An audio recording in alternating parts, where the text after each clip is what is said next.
سيمايكي حوي عشلي أو عوضينات ويمتدلي سيمايكي حوي عشلي أو عوضينات ويمتدلي كابتا براشو زت خطلي قال زتوني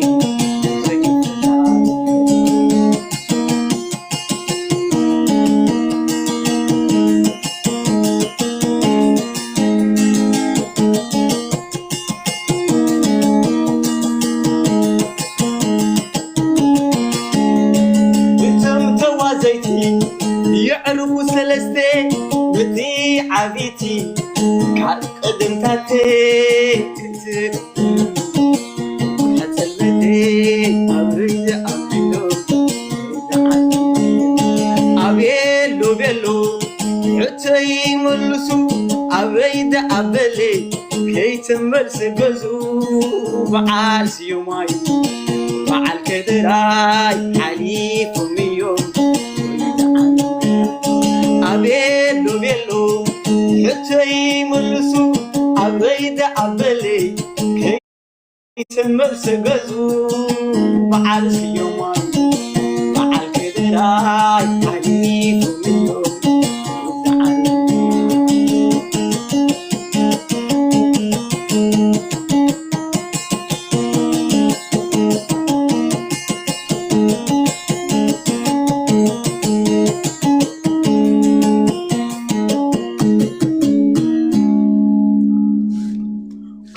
قلع عين متعارك ودر فتفينا يا قلع عين تبعته مربيك تبعته تاي تقط متراك عايته فاك تقط مسل دخيل تاي قبلانه ولا خم قول تدمص خاطي اخلا حب ابي كان يشتي انت بعدما حاجه حتى قويله قال هاري منير انا زطف انا غير بوشتي حبي اجري هار منير تبي غير يزرقحو انت زرقي حمص صدركني اليزا قال هاري ميام قاعد تريقل كم استقاط تقط متراك عبلك قلع عن تسمعكم دون ان شاء الله حصار اكيلني انا نير عكي دس أول يعبيه نكوبيا سقعيني أدمين عبيه أدمين تنحن عبيك يعني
في العوي سوري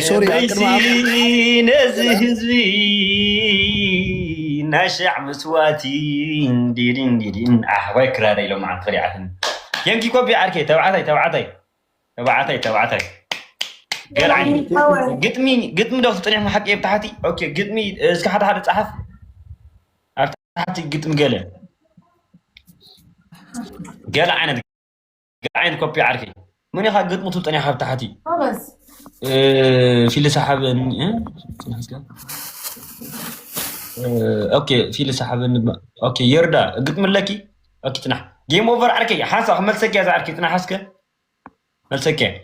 ابلغ يرت للاسك من يقط من لندلكي في اللي سحابني كاب سحابن نجاي ديش سدا او ازيا قلعه صناح تيمار تخول يا صناح قطمي ما تو يا ادمي حجزني انا اتي لكم صغري ودي هاي تيمار على خفي لنا دمسي هو سمع الله في سقايني تيمار حفتنا تقطم ده سلام مرحبا سلام لي تيمار يا مجد حمد بيلا ابو سري خميك كله سلام أنا هذا قلت من رني كتنبب كد يزيد لي تجمع جو قلعين عبية سقاين أدمين عبيوان تمر حفتنا عبيوان واو أبي جرمن ده توريد كحكي تمر أب هولاند وين أوراً توريد كسنا عنا وقت خنا أتسخسي جينا شر فلوس كبول لقيت هبدو لهم شو عاتي ميتين كل سبات فلو بالواقعيس فلو بلو نزجبره ويجورلو وينجور اللي أنا تعلم نعنا إسك يغني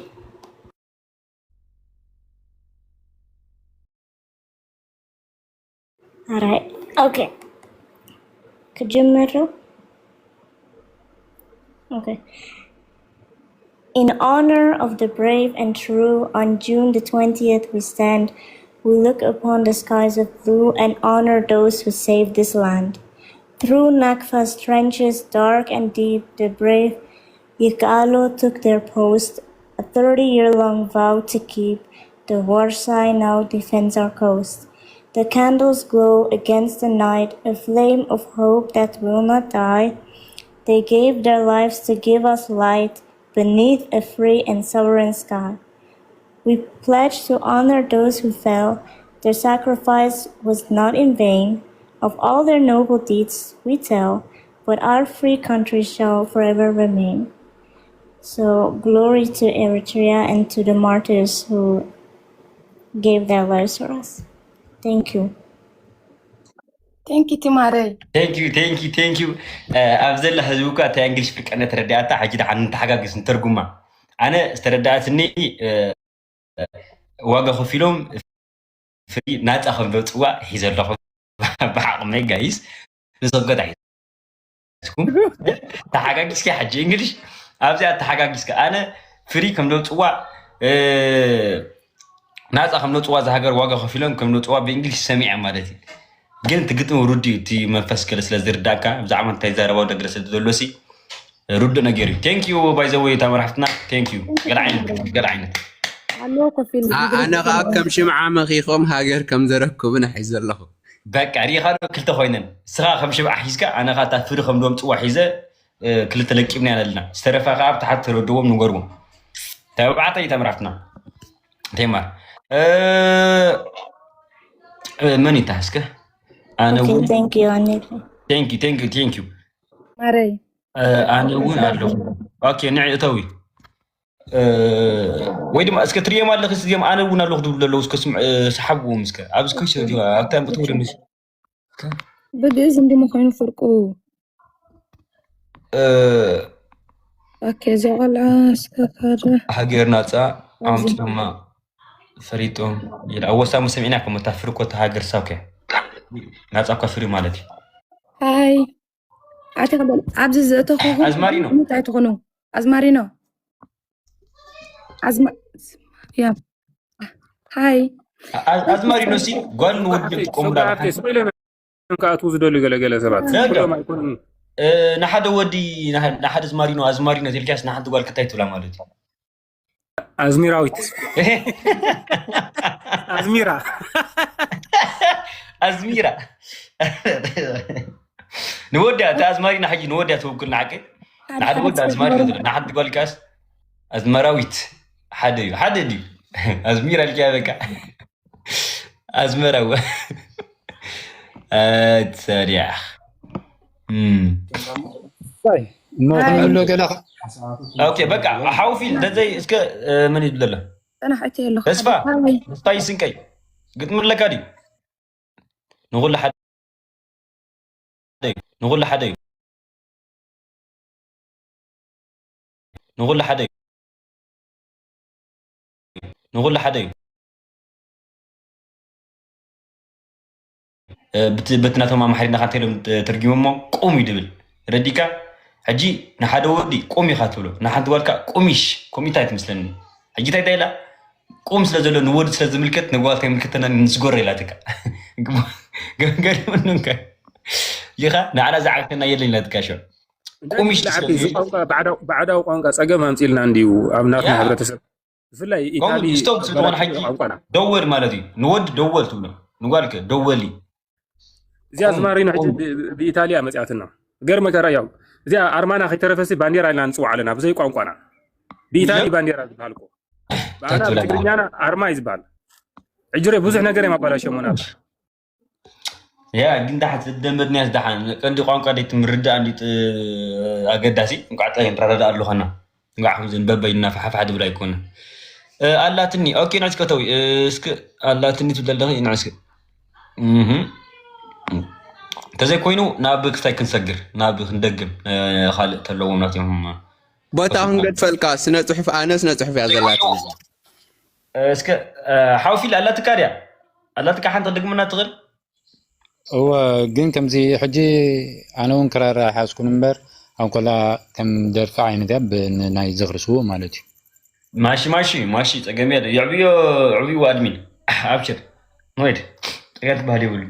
مالك قد مجا كده حد بناتي عابيني معبايا اسكا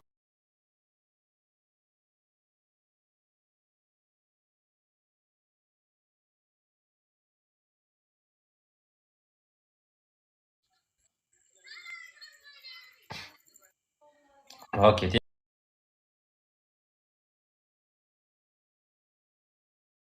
عودنا حفاش موتن هيتن عودنا حفاش الفان اوميغ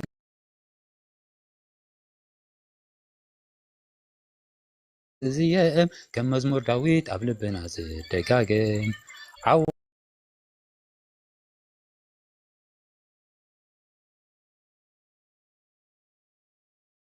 وترو قالوا بحرقني زيام كم مزمور داويت قبل بناز دقاقين تمالن لو من عودنا حفاش نزنت إلت عودنا حفاش تسوق جقنا حمد أدامو كلبس كفلينا زي بلنا نبعات زئبس عودنا حفاش نزخر السوق يبحال اللو مسكونو مبا أنا ونكم وتزخون اللي نقبر عديك حلفا نفسي مزمور سماتات كزمر اللي تانا تلعو زقدنا الله مستوى قاز جنن الله مستسوى زقنا زلا عودنا حفايس الإريترا مواك خوين زبانديرا كند إلتا قنشل كوينون أتسنت كأما أسيرو سلحا قرس لقبر تانا تلعوز قدنا الله مستوى قاز قنا زلا مستسوى زجنن الله عودنا حفايس الإريترا مواك خوين زبانديرا كند إلتا قنشل كوينون أتسنت كأما أسيرو سلحا قرس لقبر كند إلتا قنشل كوينون أتسنت كأما أسيرو سلحا قرس لقبر عودنا حفاش عودنا حفش قال عينت كرارك تهرني خدات وا عندك ماينا بخرارك قال عينت مورال جايز مورال نهبنا انا ونا اللي انتو بدنا خطوك مرحبا مغش ابشر دبر عرقي الله تكاد يا حجون انا لو كلهم بدلو الله تاج هرجونا راسن قدم بتي حلا كيكرت كلنا كلهم عندي ناتي سنة صحف يعني نزعلت زقلص استم هوريا رأي تزارب مو عبي نغلاتنا غاسين لنا نسمع حلافنتنا يزعلت انت ايدسك منا حلفنا المسعينا نقمقملو انت كنقبر لنا انت كون لنا سلازغونه ادهونا كلاتنا استاي نقبرينا زيان تاتول ترجم فقر هاجر ياتول هره ترجم فقر هاجر بانديرانا اشحات سماعتات استخفليا بتقابل استرخبت ايكونتن سلازي ابقح زبلنا غزيه كنكدناينا اما ጣጻስ ለንፈልጥ بزي هاجر كبرت يلن ترجم هاجر نسب زردو سدتኛ مسكوني ትርጉም ፍቕሪ ሃገር ዝርድኦም ሃገር ዘይብሎም ህዝብታት ምስ ረኣና ኢና ንኣብነት ፍልስጤማውያን ዝቕመጡሉ መሬት እኳ እንተለዎም ሃገር ግና የብሎምን ብዙሓት ሃገር ዘይብሎም ሃገር ግና ዝደልዩ ኣለዉ ስለዚ ኻይ ህዝቢ ኤርትራ ትርጉም ሃገር ስለ ዝርድኦ እዩ ኣብዚ ዘመናዊ ዓለም ፈጺም መዋዳድርቲ ዘይርከቦ መሪር መስዋዕቲ ሕሰም መከራ ጥሜት ስደት ኩሉ ዓይነት ሽግር ንኽብሪ ክብርቲ ሃገሩ ዝወፈየ ህዝቢ ኤርትራ ዝፀሮን ዝኸፈሎን መስዋዕቲ ብኻልእ ህዝቢ ዝከኣል ኣይመስለንን ህዝቢ ኤርትራ ታሪኹ ዘይተነግረሉ ዘይተነበ መጽሓፍ እዩ ንፍቕሪ ሃገር ኩሉ ዓይነት መስዋዕቲ ዝፀረ መስተንክራዊ ህዝቢ እዩ ሃገር እትርከብን ሃገር እትሕሎን ብመስዋዕቲ ደቃ እዩ ሰብ ብዘይ ሃገር ርእሰ ተኣማምነት የብሉን ብውሽጡ ሞራል የብሉን ሰብ ብዘይ ሃገር ዝብላዕ እንተረኸበ ኣይጸግብን ብዙሕ ገንዘብ እንተሓዘ ኣብ ቤተ መንግስቱ ብሓላፍነት እንተተቐመጠ ክብረትን ምሉእነትን ኣይስምዖን ብዛዕባ ታሪክ እስራኤላውያን ምርኣይ ይከኣል እዩ ነቢይ ሙሴ ኣብ ቤተ መንግስቲ ብዘይ ሃገር ወዲ ጓል ፈርዖን እናተባህለ መከራ ምእንቲ ህዝቡ ክቕበል መረፀ ይብል ነህምያ ድበሃሉን ኣብ ቤተ መንግስቲ ሓላፊ ወይኒ ናይ ንጉስ ኣሰሳይ ነይሩ እንተኾነ ንሱ ኣይሐጎሰን ብኣንጻር እኳ ዳ ብናፍቆት ሃገሩ ኢየሩሳሌም ይሓዝንን ይፀውምን ነይሩ ሃገር ማለት ትዝታ እዩ ኣርሒቕካ እኳ እንተተሰደድካ ፀሚዱ ስሒቢ ዝመልሰካ ሙሩፅ ስጋ ካብ ፍርጅ ኣልዒልና ኣውፂና እንተበላዕና እኳ ናይ ደንቤና ኣጣል ናይ ደንቤና ላም ናይ ደንቤና በጊዕ ትዝ ትብለና ኣብ መናፈሻ እኳ ዋላ እንተተዘናግዓና ኣብ ዝተሰዲድናሉ ዘለና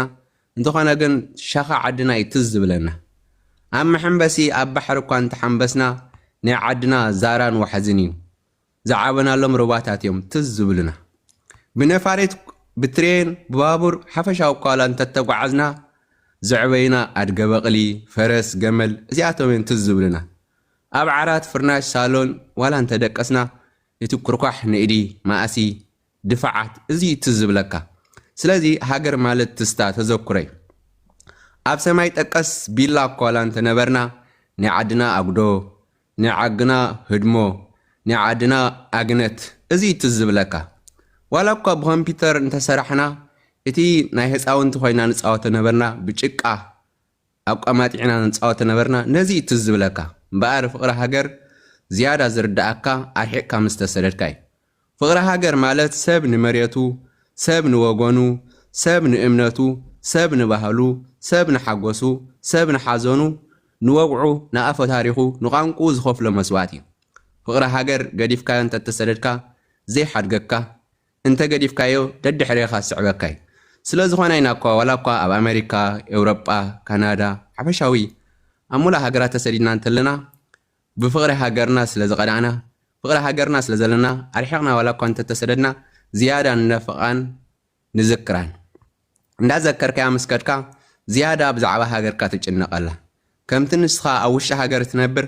ሃገር ድማ ኣብ ውሽጢ ናያ ትነብር ስለዚ ኸ ሰብ ካብ ሃገሩ ብዝረሓቐ መጠን ዝያዳ ብዛዕባ ሃገሩ ዝሓስብ ብፍላይ ከዓ ህዝቢ ኤርትራ ስለዚ ፍቕሪ ሃገር ክትዛረቦ ካብ ክትዛረቦ ንልዓሊ ክትሓስቦ ክትዛረበላ ክትሞተላ ትቀዳደም ብፍላይ ከዓ ከም ህዝቢ ኤርትራ ንስለ ሃገሩ ንስለ ህዝቡ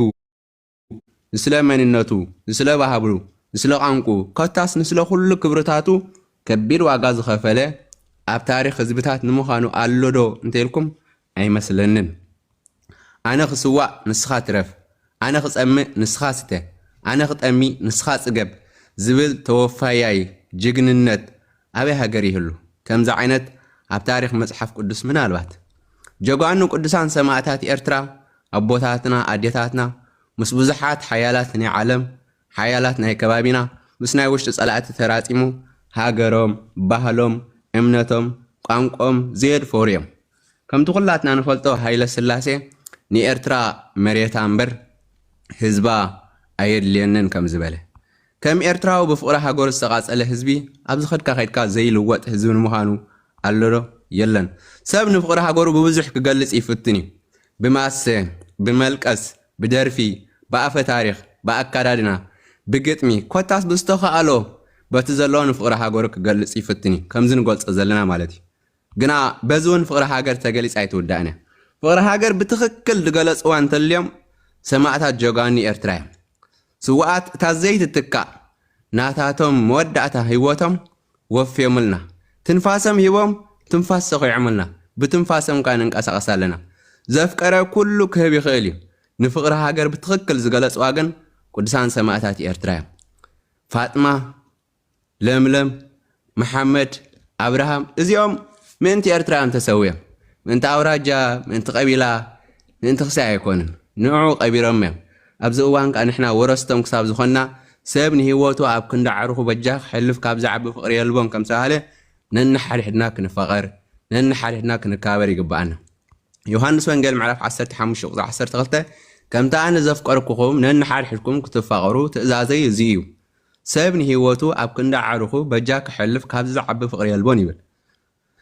ስለዚ እዚ ዕለት እዚ 20 ሰነ መዓልቲ ጀጓኑ ሰማዕታት እያ እዛ መዓልቲ እዚኣ ኣብ 365 መዓልታት ወይ ድማ ኣብ 12 ወርሒ ኣብ ሓደ ዓመት ቆፂርካ ምብዓል ዘይኮነስ ምስ ሕልናና ንዛረበላ እያ ክትከውን ዘለዋ ምክንያቱ ንሕልናና ንሕተቶ ኣደይ ሓብተይ ሓወይ ውልደይ በዓልቲ ቤተይ ኣብዘን 365 መዓልታት ክንደይ ግዜ ከዲድና እዮም ክንደይ ግዜ ነቦይ ነደይ ሰዲድና ኣሎም ሕልናና ንሕተቶ ሽዑ ነደ ስውእ ንወዲ ስውእ ንሰይቲ ስውእ ንሓብቲ ስውእ ክንደይ ግዜ ሰዲድና ኣሎም ንሕልናና ንሕተቶ ሽዑ ሕልናና እወ ከም መዲኻን ከም መቦኻን ከም ኣሕዋትካን ከም ሓብትኻን ከም ደቅኻን ዋላ ኣይኹን ሓደ ግዜ ወይ ክልተ ግዜ ሰዲድካ እንተ ኸንካ ናይ ሕልና ዕረፍቲ እዩ ሽዑ ናይ ሕልናን ናይ መብፅዓን ምሕዳስን ሽምዓ ወላዓሎም ሽዑ ብዓይኖም ክርእይዎ ብእዝኖም ክሰምዕዎ እኳ እንተዘይከኣሉ ብሕልናና ግን ቁስናት ንኸውን ዝኽሪ ሰማዕታት ረዚን ዋጋን ቅዱስ ሕድርን እዩ 20 ሰነ ክቡርን ረዚንን ዋጋ ደም ዝኸፈለሉ ብፍላይ መዓልቲ እዩ ስለዚ ሰማዕታት በቃላት ጥራይ ዘይኮነስ ብታሪክ ጥራይ ዘይኮነስ ንወለዶታት ዝሓልፍ ረዚን ናይ ህይወት መስዋዕቲ ፍቕሪ ጥርዝን ዝበፅሕ ዝኸፈሉላ ነፍሲ ወከፍ ናይ ስልጣን ይኹን ናይ ሓላፍነት ወንበር ይኹን ብኽቡር ደም ሰማዕታትና ዝተዓደገ ስለ ዝኾነ ስልጣን ጸጋ ጥራይ ዘይኮነስ ኣብ ቅድሚ እግዚኣብሔርን ኣብ ቅድሚ ህዝቢ ኤርትራን ዝግበር ዓብይ ናይ ኣገልግሎት ሓላፍነት እዩ ነቲ ንሳቶም ዝኸፈልዎ ናይ ደም ዋጋ ክንኩሕሶ እምበር ክንዕምፀሉ ንሕና ክንጀሃረሉ ንሕና ክንዕበየሉ ዝተዋሃበና ኣይኮነን እሞ ንሰማዕታትና ክንዮ ብሽምዓ ብግብሪ ኣብ ባይታ ብስራሕ ብቕንዕና ንህዝቢ ተወፊኻ ምግልጋል ክንዝክሮም ይገባአና ሕድሮም ንምንታይ ንትክኦ እንድሕር ኢልና ሰናይን ቁኑዕን ብምብጋስ ኣብ ኩሉ ናይ ህይወት ጉዕዘና ቁኑዕን ሰናይን ብምሕሳብ ንህዝብና ብፍቕሪ ምግልጋል ክኸውን ኣሎ ሕድገት ብምግባር ገዛእ ርእስና ብምክብባር ነንሓድሕድና ወዲ ኣውራጃይ ወዲ ቀቢላይ ወዲ ሃይማኖተይ ወዲ ሃይማኖትካ ከይበልና ነንሓድሕድና ክነፋቐር ከም ይሕዋት ብሓቂ ብምፍራድ ክኸውን ኣሎ ካብ ምጥፍፋእ ካብ ዓመፅ ሪሕቕና ንፍትሕን ንሓቅን ደው ክንብል ከለና ደም ሰማዕታትና ንህዝብና ከማይ ኮይኑ ንሓንቲ ተኽሊ ዘስትያ ንህዝብና ድማ ብፅቡቕ ከገልግሎ እዩ ንህዝብናን ህዝቢ ኤርትራ ምግልጋል ንህዝቢ ኤርትራ ሕድሪ ሰማዕታት እዩ ነዚ ብዙሕ መከራ ዝፀገበ ህዝቢ ብቕንዕና ብትሕትና ብሓልዮት ምግልጋል ናይ ነፍሲ ወከፍና ቃል ኪዳን ክኸውን ይግባእ ክቡር ደም ሰማዕታትና ክንዝክርን ከለና ፍትሒ ከነስፍን ፍትሒ ግን ካብ ገዛእ ርእስና ካብ ንሓድሕድና ክጅምር ክትክእል ኣሎ ንላዕሊ ምውጥዋጥ ዘይኮነስ ኣነ ንሃገረይ ኣነ ንኤርትራ እንታይ ገረላ ክንብል ይግባአና ንሓቂ ክንፈርድን ንህዝብና ብንጹህ ልቢ ከነገልግልን ዝተኸፍለ ዋጋ እዩ ስለዚ ንሰማዕታትና ክብርን መጎስን ይኹንና ኣቦና ወልደ ኣብ ወልደ ማርያም ዝተዛረባ ነይራ ሓንቲ ነገር ንዓኣ ዘኸኺረኩም ክወርድ እየ ሃገር ኢልና ንፅውዖ ባሕሪ እምባታት ጎላጉል ጥራይ ዘይኮነስ ህዝቢ እዩ ምድርና ንህዝብና ዘይፈቱ ንመሬታ ዝፈቱ መራሕቲ ንዘመናት የንጊዳ ናይ ሃገር ተሓቀኛ ትርጉም ግን ህዝቢ እዩ ብድሕሪ ድማ እግዚኣብሔር ባሪኹን ሓፂሩን ዝሃበና ርስቲ እዩ ናይ ሕብረት ሃገርና ከነልምዕ ይግባአና ሃገረይ ንዓይ እንታይ ገራትለይ ዘይኮነስ ኣነ ንሃገረይ ኤርትራ እንታይ ገረላ ክንብል ይግባአና ሃገርና ካባና ትደልዮ ነገር ኣለዋ ነገስታት ይኹኑ ንሕና ቆምቲ ይኮናን እቲ መሬትን እቲ ትውልድን ግን ቆዋሚ እሞ ዝተባረኸት ሃገር ናብቲ ዝቕፅል ወለዶ ንምስግጋር ክንተግህ የለና ካብ ናይ ሰብ ፅብቕቲ ሃገር ናትና ድኽምቲ ሃገር ትበልፀና ስለዚ ከምዘይ ናትና ክትጉዳእ ክንገድፋ ቁኑዕ ኣይኮነን ምድራዊት ሃገርና ንሳ ኤርትራ እሞ ቀዳሞት ኣቦታትና ኣቦና ወልደ ማርያም እንታይ ብል ነይሩ ኤርትራ ዝተባሃለት ሃገርካ እያ ዘውድኻ እያ ሰበይትኻ እያ ጓልካ እያ መቃብርከያ ስለዚ ናይ ኣደ ፍቕሪ ናይ ዘውዲ ክብሪ ናይ ሰበይቲ ሕያውነት ናይ ውላድ ሓጎስ ናይ መቃብር ክብሪ ከም ዝኾነ ፈሊጥካ ተንካባኸባ ይዝብል ነይሩ ሕጂ ሃገር ንዑ ከም ዘይ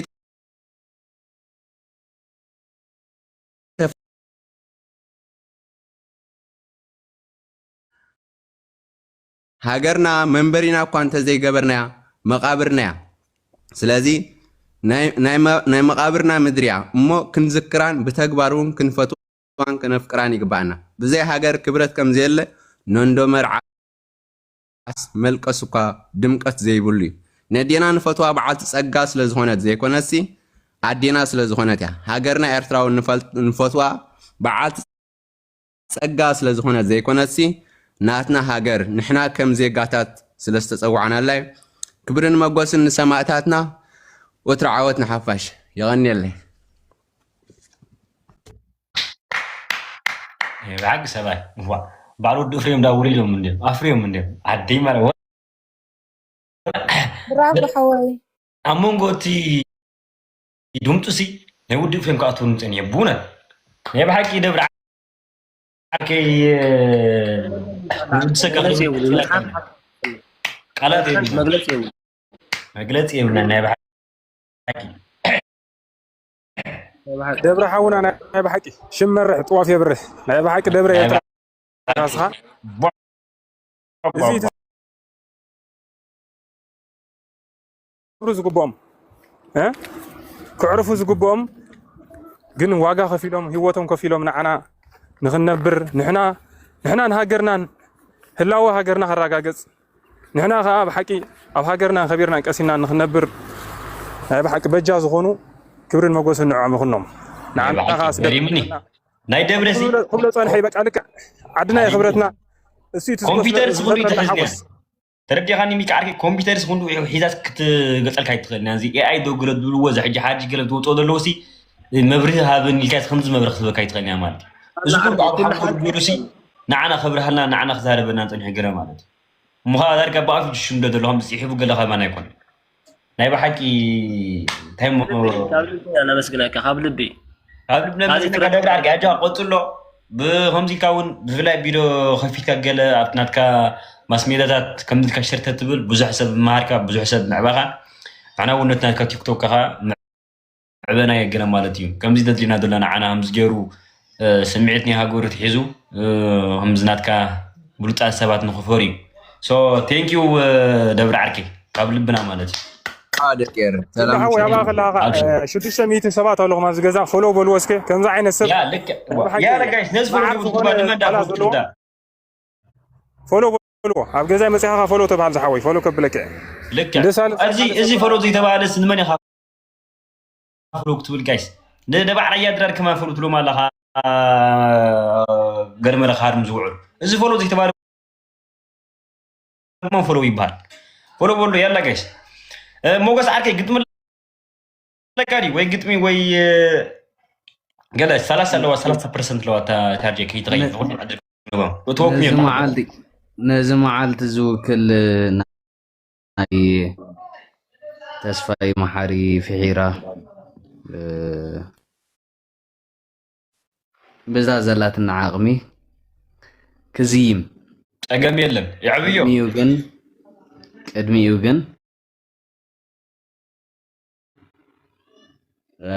ነፍስ ወከፍ 5 ሜትሮ ወይ 1 ሜትሮ መሬት ኤርትራ ዋጋዕ ኣፅምን ደምን ሰማዕታት ዝመፀት ስለ ዝኾነት ክንዲ ዝሃለወ ፍልሊ ይሃለወና ነዚ መዓልትን ነቲ ካብ መግዛእቲ ነፃ ዝኾናሉ መዓልትን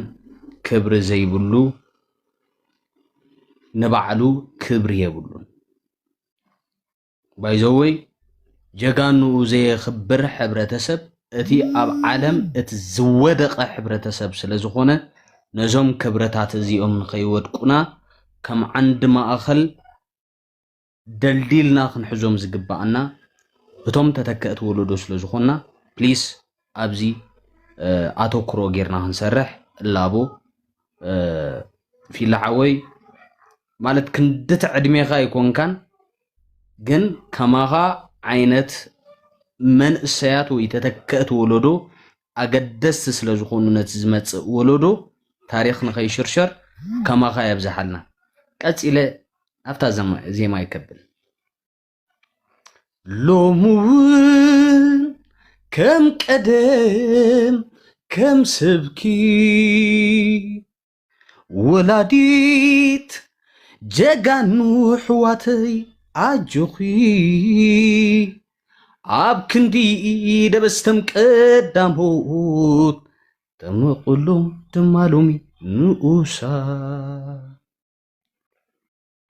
ሎሙውን ከም ቀደም ከም ስብኪ ወላዲት ጀጋኑ ሕዋተይ ኣጆኺ ኣብ ክንዲ ደበስተም ቀዳሞት ተመቕሎም ድማሎሚ ንኡሳ የዒንቲ ብዚሓንበር ዝዓዲ ኣጉባ ዝብጉ ገዛእቲ ይዛረባሎ ሕልኡፍ ደም ወዲአይሉን ክድምድም ታወዛም ሓፍተይ ጽብቕቲ ዕጫርኪብዋ መስዋእቲ ርሑቕ ድረት ትርኢት ሰላም ዛዚማ ሕውነት ፍቕሪ ዝዓደይ ንዓና ግዚማ ርሑቕ መገሻ ዘንቀደይ ሰላም ናፊቑ ዝኸደ ይዛረባሎ ሕሉፍ ደም ወዲአይሉን ክድምድም ታወዛም ሓፍተይ ጽብቕቲ ዕጫርኪብዋ መስዋእቲ ርሑቕ ድረት ትርኢት ሰላም ዛዚማ ሕውነት ፍቕሪ ዝዓደይ ንዓና ግዚማ ኣብ ክንዲ ደበስተም ቀዳሞት ተመቕሎም ድማ ንኡሳን ናይ ምለስ ደም ነቢዕና ከም ቀደም ጥራይ ጽንዓትና የዕንቲ ብዚሓዛ ዓዲ ኣጉባዝ ዝብህጉ ገዛእቲ መበቆል ኮይና መፈጥር ታይግበር ስለ ዛሃግር ርሑቕ መገሻ ዘንቀደይ ሰላም ናፊቑ ዝኸደ ወትሩ ክዝክር ንኡሰይ ታወዛም ሓፍተይ መንእሰይ ብርሃን ኮልዖም መኣዲ ኩርኳሓት ናጥሪኦም መንገዲ ርሑቕ ደረት ትርኢት ሰላም ዛዚማ ሕውነት ፍቕሪ ዝዓደይ ንዓና ግዚማ ቴንኪዩ ይቐኒየለይ 20 ሰነ መቐጸልታ ናይቲ ንመዋእል ዝነብር ውሉዶታት ኤርትራ እያ እሞ ንዘለዓለም ከቢራን ተሓፊራን ትንበር ዘለዓለማዊ ዝኽርን ሳማታትና ይቐኒየለይ عودنا حفاش ثانكيو مسعرك يبل لمتي ناي بحكي طبق يا خاطو تطني حاجه مرتي على